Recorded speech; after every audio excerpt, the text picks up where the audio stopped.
क्योंकि जब तुमसे इत्तेफाकन मेरी नजर मिली थी, अब याद आ रहा है शायद वो जनवरी थी।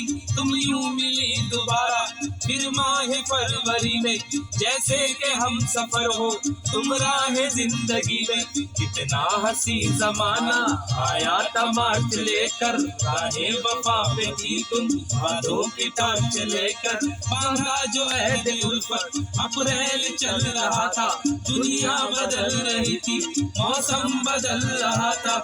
लेकिन मई जब आई चलने लगा जमाना, हर शख्स की ज़बां पर था बस यही फसाना। दुनिया के डर से तुमने बदली थी जब निगाहें, था जून का महीना लंबे थी गर्म आहे।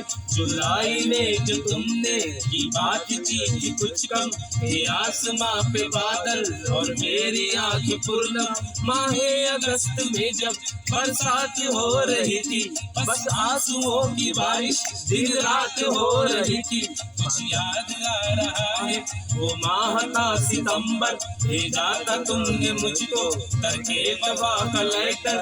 तुम गैर हो रही थी, अक्टूबर आ गया था, दुनिया बदल चुकी थी, मौसम बदल चुका था। जब आ गया नवंबर ऐसी भी रात आई, मुझसे तुझे छुड़ा ले सच कर बारात आई।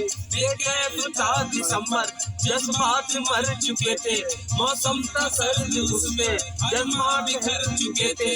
लेकिन ये क्या बताऊं अब हाल दूसरा है, क्या बताऊं अब हाल दूसरा है, ये क्या बताऊं अब हाल दूसरा है। लेकिन ये क्या बताऊं अब हाल दूसरा है। अरे वो साल दूसरा था, ये साल दूसरा है, ये साल दूसरा है, वो साल दूसरा था, ये साल दूसरा। रोक दूं?